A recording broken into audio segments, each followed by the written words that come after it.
Okay, so we want to study a force in one dimension, and this is a great example of force we can calculate. This is a spring. So you can see as I pull it down, and yeah, I just taped it to the wall and all that stuff. If you pull it down, the more you pull it, the greater it pulls back. So how do we model the force due to the spring and then motion of a mass on the spring? Just enough physics for chapter 2 forces, springs. Let's do it. Okay, let's start with a quick review. Here's what we have so far. In the last thing we looked at this. F net equals ma. In one dimension, that's the Newton's second law. Now the other way we could say that is F net equals the change in momentum over the change in time, where momentum is mass velocity. And these two are about the same thing. They're the same thing in most parts. Okay, so what? And we have looked at one force. The gravitational force, I'll call it Fg. In one dimension, it's going to be negative mg, where g is 9.8 newtons per kilogram. Okay. Now, it's important to realize, and I'll talk about this later, there's two kinds of forces. There's forces where we can calculate what they are, and then there's forces of constraint that are whatever they need to do to keep something constrained to a particular situation. These are easier, calculated forces. And here's another one that we can calculate. So I just found this spring. You can find springs all over the place. This one's actually not so easy to find. Doors and stuff have these where most springs, if you stretch them, the harder you stretch them, the more they pull. Okay, so we can actually find a model. We can model the force. We can get an expression for the force based on how far it's pulled.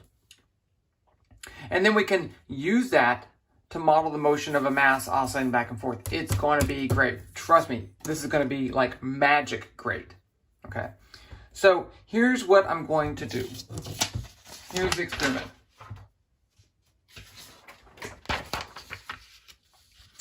I'm going to use the gravitational force to determine the spring force. So if I have a spring like this, and I mark this location, I'll call that y equals 0 meters.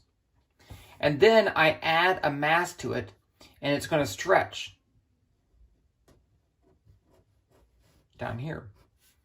And I'll call that y1 equals some value. We don't know what it is. But the most important thing is if I hang a mass on there and it's sitting at rest, then the acceleration is 0 meters per second squared. If the acceleration is 0 meters per second squared, I have the spring force pushing up and the gravitational force down. So that in the y direction, the spring force minus mg equals 0, or the spring force equals mg. So if I know the mass right here, and I know g, then I can find the spring force. So what I'm going to do is record the mass. I'm actually going to use these. So this is a nut, and it actually has a mass of, that's a different mass, m equals 6.9 grams, which is equal to 6.9 times 10 to the negative third kilograms. And this is going to be my unit of mass. I can add a bunch of these, stretch the spring, and get different y values. Okay, so I needed to hang that up, and this is flat, so I need to switch over here and do it on the wall. Okay, so let me do that. Okay, so let's start with this. I want to model the spring force. I'm just going to draw on here. I got a ruler, but I'm just going to draw on here. I'm going to call this part at the bottom of that's my y equals 0. Okay. And now I'm going to start adding masses. So the first, each one of these is about the same. I found the mass at 6.9 grams. So I'm just going to use these little nuts. I'm going to add one on there. And then I'm going to put that there. Mark the bottom and put 1. And then I got a bunch of these. Let's put another one on.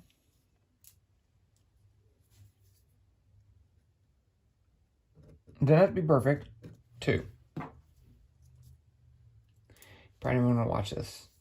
I'm going to do 3. Let's do 5. Skip.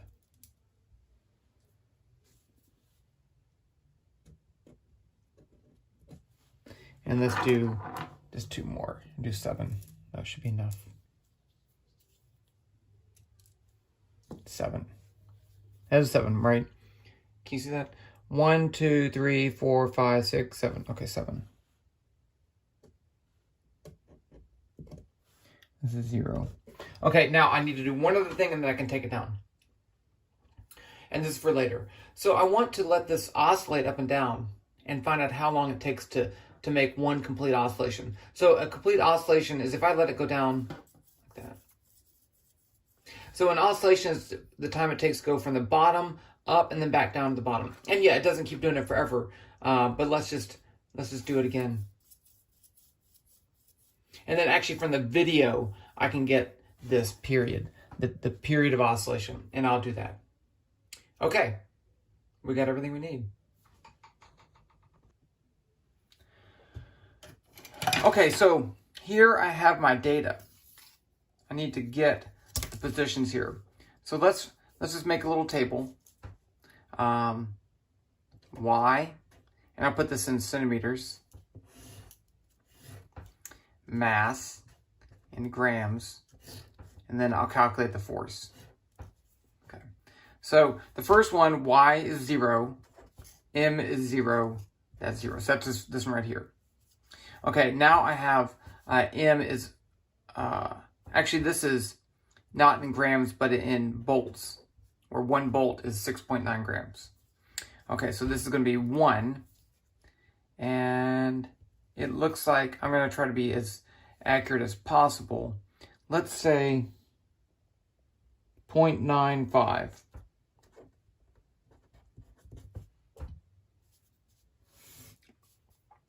Two is going to be 1.85. 3, 2.26, 2.7. And then I jump to 5 and I get 4.4. And then 7, 6.3.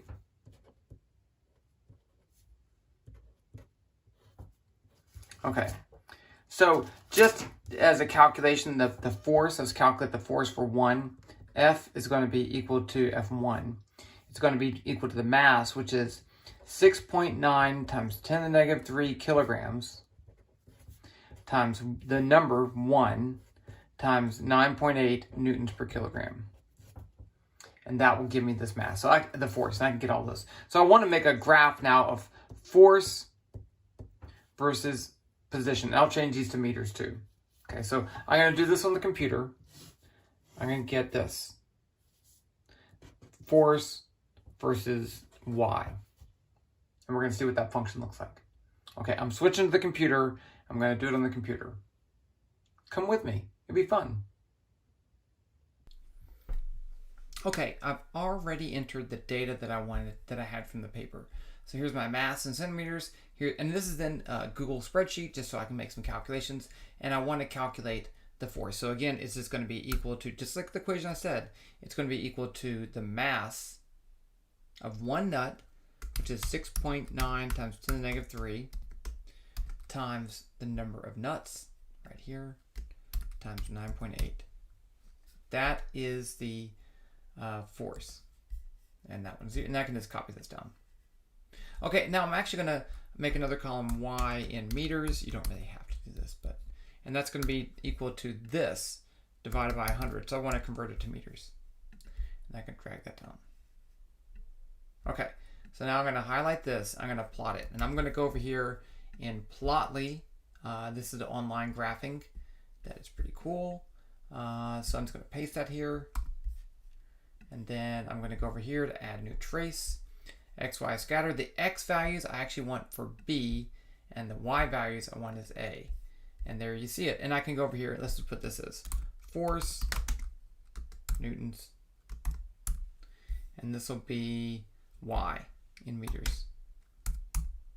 Okay. Now one more thing. I want to add a best fit line. Add the fit. Trace 0. Linear. You have to pick up a parameter. And here you see my slope, which I'm going to write down 7.5, let's say 7.6 newtons per meter. But you'll notice here that it is indeed linear. So the more I pull that, the greater the force. And it's a linear relationship. Okay? So that's kind of cool. And I didn't use any special tools. And the only special tool I used was finding the mass of one nut, which you probably could have Googled. Maybe you have a scale at home or something like that. That's fine. So now I have an expression for the force. Now I want to find a way to model the motion of a mass oscillating on a spring. This is tough stuff. But we're going to do it anyway because we have the power to do this. Okay, let me go back to the paper and I'll show you how this is done. Okay, so I'm going to make this a little bit easier because I'm not going to actually use the length of the spring. I'm going to assume that the unstretched length of the spring is at y equals 0. So if I have this situation, and I'm going to hang it vertically, where there's nothing on that, and that's y equals 0 meters, and then it stretches down here, then the force is going to be in the, So actually, let's call that y equals 0. Let's call this y equals negative value. So the force of the spring is going to be negative k times y. Okay, so in this case, I found k is the proportionality constant between F and the y. We call this the spring constant. So I found this to be 4.6 newtons per meter. And the negative sign means that if the spring is pulled down this way, so I have a negative y value, this force is going to be up, right? Now, if I did get up here, then the force would actually push it down the other way, okay? So that's the way the spring works. This expression is called Hooke's law.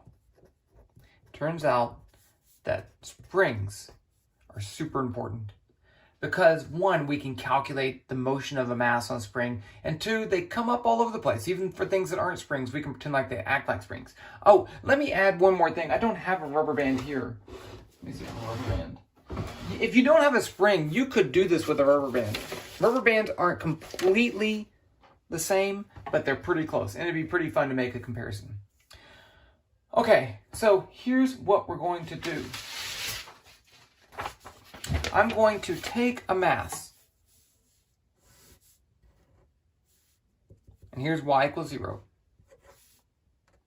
And I'm going to stretch it. I'm going to pull it down right there. I'm going to let it go. So it's going to start with momentum equals 0 kilograms meters per second. Now the forces on it are going to be the gravitational force, mg, and the spring force. So how do I model the motion of this? Because it's not easy, because in this case there's a net force pulling up. It's actually going to increase momentum this way, but then it's going to change the length of the spring. So this force is going to change. That makes this a tough problem. Okay. But if I take a short time interval, delta t equals 0.01 seconds, then in that short time interval, I can assume that the force is constant, even though it won't be. And I can use, like I said before, the momentum update principle. So P2 equals P1 plus F net delta t. Now remember, F net in this case is going to be equal to negative ky minus mg. It's the sum of the spring force and the gravitational force. And this one's down, this one's probably going to be up because y is going to be negative. So then after that time interval, I can find the new momentum. Now once I know the momentum, I can find the new position. y2 equals y1 plus p2 over m delta t. This is my momentum update formula. This is my position update formula. We saw that before. P2 over m is the velocity. And remember, this is that cheat where I can use the velocity at the end of the interval instead of the velocity, the average velocity. It's cheating, but if it works, it works. Okay, so that's what I got right there. Now, how do I do this? So what I'm going to do is go back to my numerical model.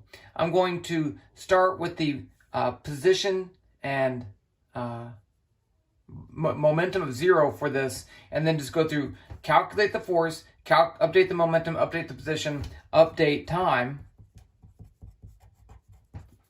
Oops, you can't even see that. And do it for as long as I want. Okay. So I'm going to do that in the model, but I want to know if the model works. So the first thing I'm going to do before that is find out the period of oscillation. You could just use a stopwatch. I guess I should probably just do that. But what the heck?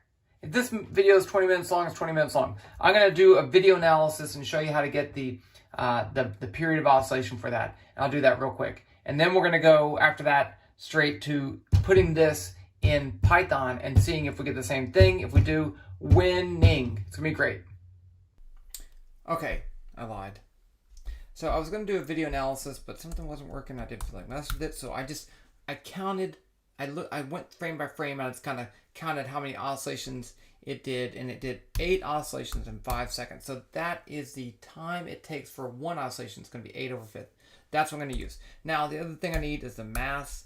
The mass was 7 nuts times 6e negative 3, 6.9. And now I need G is 9.8. What else do I need? I need the initial momentum, P equals 0. I released it from rest. I'm leaving off the units because I want to make this as simple as possible. I need T, and dt equals 0.01. Now, we're going to make a graph. Okay, so let's go ahead and make a graph. T graph equals graph. The X title is going to be in time, in seconds. And the Y title is going to be position in meters.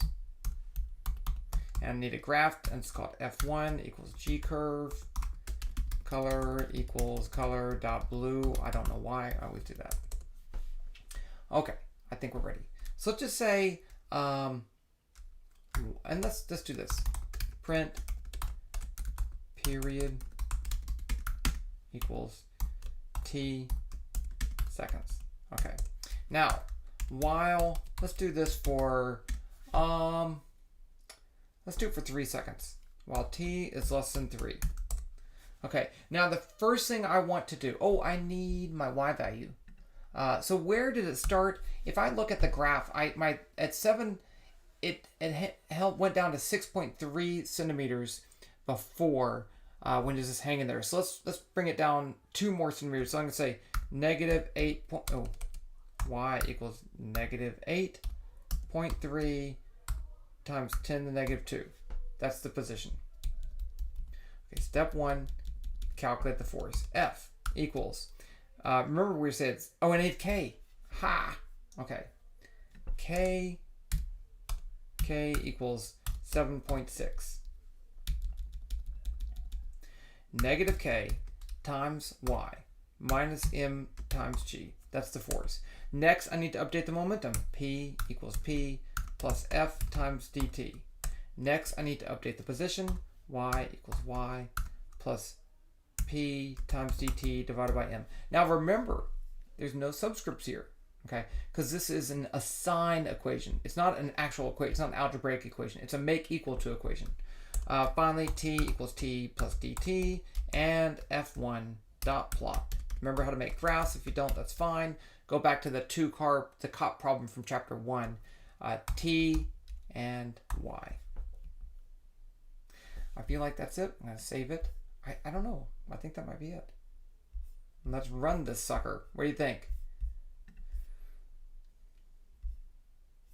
Look at that. Is that good? Yes, that's good. Okay, so let's just get the period. How long does it take to get from here to here? I get Huh. I'm getting 0.49 seconds. That is one oscillation. But here it's printing a period of 1.6 seconds. Huh. What the heck did I do wrong? Okay, I have a feeling that... mass. That's the mass. G. That's the Y position. K. Huh. I feel like everything's right, it's just not agreeing. I've done this a whole bunch of times. I get the exact same answer. And I get very close answers. So why am I off? I think that my method of determining this period is wrong. 8 oscillations in 5 seconds. Ah, that's why. 5 divided by 8. There we go. Look at that. Okay, it's off a little bit, but it's still pretty close. Okay, and you get a nice trig function identity here. This is more awesome than you could possibly imagine. I promise you that. If you think about this, if you think about what's going on and how crazy this is, it's crazy awesome. And you know, I can even change the time interval to make it some bigger number, and you can see it's still not bad. Okay, I can make it even smaller, and it's even better. Okay, the key thing here is this is not an easy problem to solve on paper. Okay, but this code is not super crazy bad. And this shows the power of the momentum principle with numerical calculations. Okay, I am going to stop there. You should play with this code. I'm going to give a link to this code. I'm going to give a link to the plot I made before. It's going to be great. We're going to do some more cool force stuff in one dimension. I think I might have another problem. Or maybe we'll just move on to the next chapter. I'm not sure. I have to think through it. Okay, but if you like this stuff, then, you know, literally like it and subscribe. You know, all the other YouTubers say click that bell if you want to get notifications, so do that. If you want to support this project of trying to go through just enough physics, Patreon and PayPal down below if you want to donate that. But if you don't want to, I want you to be happy. It's me making you happy. Okay, I will see you on the next episode of Just Enough Physics.